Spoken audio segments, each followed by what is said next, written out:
Chapter 98 Failures. When someone heard referring to the king's council chamber, usually his mind would think of the throne room. More than 20 meters long and over 10 meters large, a single red silk carpet with gold embroidered edges going from the 3 meters wide double doors up to the 2 steps that distanced the floor where the nobles stood and the raised one for the royal family. That way, even sitting on their gold thrones, carved to resemble a rampant griffon, they would be able to look down on everyone present, reaffirming their status and authority. The whole room was lit by crystal chandeliers, fueled by magic, leaving no space for shadows or need for maintenance. On the walls, magically enchanted tapestries would recount over and over the great feats that the current king had accomplished to be deemed worthy of his power. Both the floor and the pillars of the room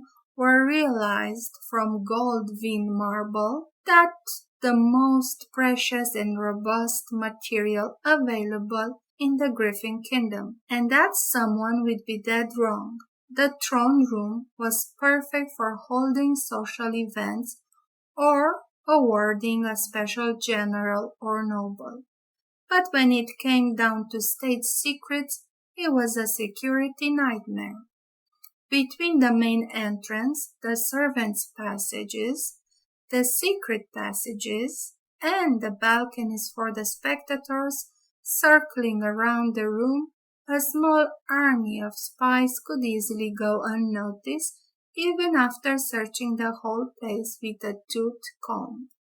The real council chamber was located in the king's private apartments, inside of a heavily guarded tower. The room was about 6 meters feet long and 4 meters large, with only a round table and wooden chairs as furniture. The round table didn't mean that every opinion held the same importance. It was simply the only way to be heard from every side of the room without the need of shouting non-stop. Aside from the furniture, the room was bare, with no windows and only one entrance. Both the floors and the walls were of a pale gray.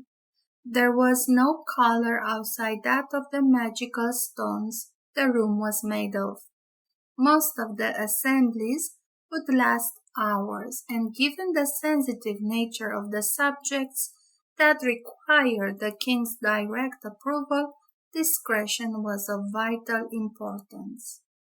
The whole place was enchanted to prevent eavesdropping either by conventional or magical means, not to mention all the protection necessary to avoid the whole high command getting killed in one fell swoop. In that particular day, the council chamber wasn't occupied by ministers or generals, but by upper echelons of the Mage Association.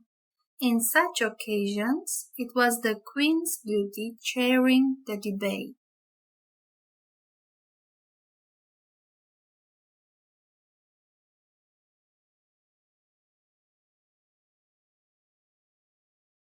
For the crown to have absolute control over both political and magical matters, responsibilities were shared as such.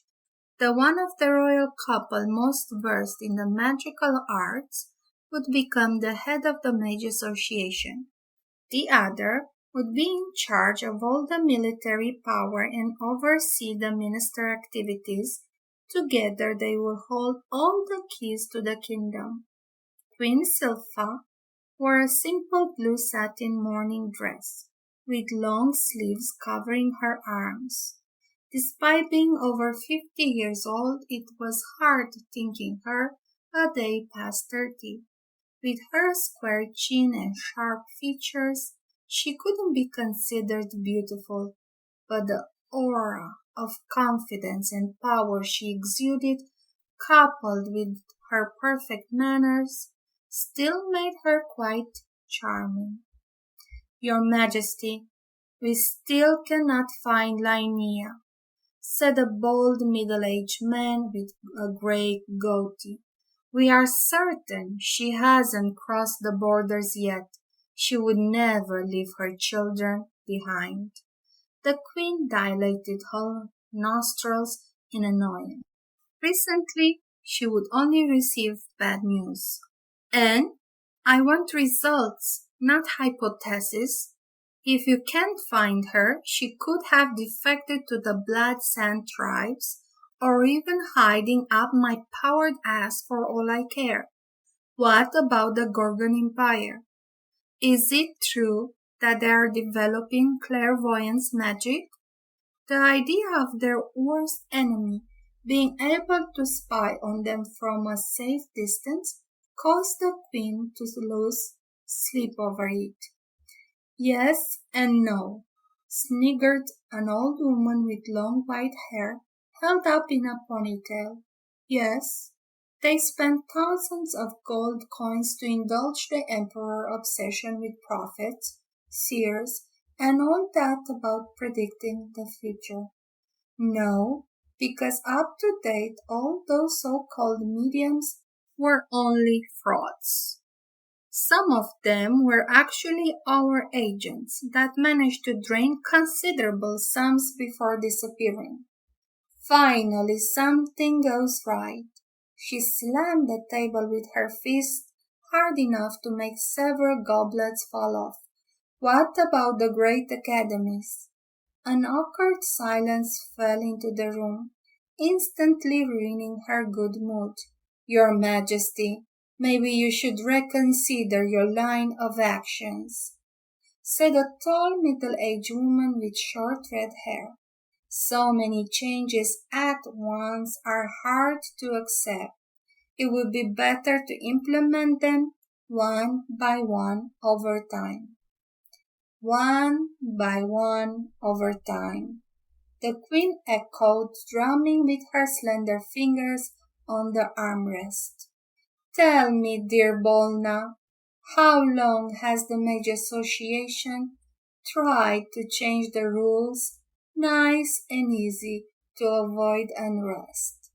Her tone was calm and amiable, causing those present to shudder. The Queen was many things, but amiable was none of those. As any purebred politician, she was capable of hiding her emotions and thoughts whenever it was necessary, but her true nature was that of a fiery woman, passionate in everything she did. When speaking about state affairs with her counselors, she would not mince words or waste time with niceties. Her being calm meant that a storm was incoming. Over 40 years, the woman swallowed a lump of saliva, forcing herself to answer without trembling. Even before my crowning, yes. And how many rules have been actually changed until now? None. Last question. How many potential magi did we lose during all this time? Her voice had turned stone cold. At least 4. Incapable of returning the Queen's gaze, Bolna lowered her eyes. All of them defected, swearing a note of vengeance. Let me get this straight. The Queen pulled back her chair, standing up. She was a woman of average stature, 1.62 meters high, with slender build. Despite being held up in a chinion, the long black hair still revealed her uncanny gift for the mythical arts, with all the 6 shades of colors making her as blessed by all the gods of magic. We lost 4 one-man armies for nothing but pretty grudges, and your great idea is to keep up with the good work? The Queen moved so fast that one could think she had blinked. but the blur behind her told a different story. She had simply walked. Do you think that when the god of death returns from the blood desert leading the army of undead that he has been raising for all this time, will he take revenge bit by bit over time, or just slaughter us all? Silpha said while lifting her by the neck with only one hand. Despite Bolna being taller and double her weight, none dared to interfere. All of those present were powerful archmages, but there was a reason for Silpha being the queen. She was capable of casting several spells with barely any delay, moving faster than a wild beast and ripping in half a fully armed knight with her bare hands. Many suspected she was actually a dragon in human form. Doing the same thing over and over and expecting a different result is the very definition of madness. She brought Bolna's purple face near her own. Your master should have trained you better. Silpha clenched her fist, producing a snap, before throwing the body in a corner of the room. Bolna's head was now tilted at a natural angle. Her limbs sprawled under the heavy magician robe. Now that we got rid of the spy among our ranks, we shouldn't lose so many agents anymore, she said, returning to her chair. Bolna was a spy? Everyone was shocked at the news, questioning and discussing what had just happened. Yes, she was. The queen rubbed her forehead with a sad expression. She looked tired and thin, with no trace of her previous vigor. The old families have their men and women planted everywhere. Academies, court, even the Mage Association is not outside their grasp. They know I invested too much money and energies in the White Griffon. If my project fails, it will be only on me. I would be left with no choice but leave everything as it is, hoping that my successor will have better skill and luck. I may even be forced to resign as the head of the Mage Association and leave the position to one of my children. I already have too many failures on my shoulders, another one of such significance, and my authority and role would be greatly diminished. Even I would question my competence. The Queen's aide didn't know what to say, so they waited in silence for her to recover. Bolna's reports were all fake. The unrest is growing. Many took their children failing grades or being expelled as personal attacks. They can't stand any more not being in control. She took out several folders from a dimensional ring, passing them to the world wizards, for them to see with their own eyes how dire the situation was. According to the documents and the transcribed conversations, the kingdom was on the verge of a civil war. The new nobles, those who had risen in status thanks to their talent and achievements, be them of military or magical nature, weren't willing any more to live their lives under the heel of an unfair system. The old nobles, instead, felt their position threatened and feared losing some of their privileges, or even worse, being forced to share resources that up to that point had been their exclusive. The two factions were now too close in numbers and power. It was only a matter of time before the old balance crumbled. I know that despite being loyal to the crown, Many of you do not really support my idea, Silpha sighed, but I need you to understand how much is it at stake.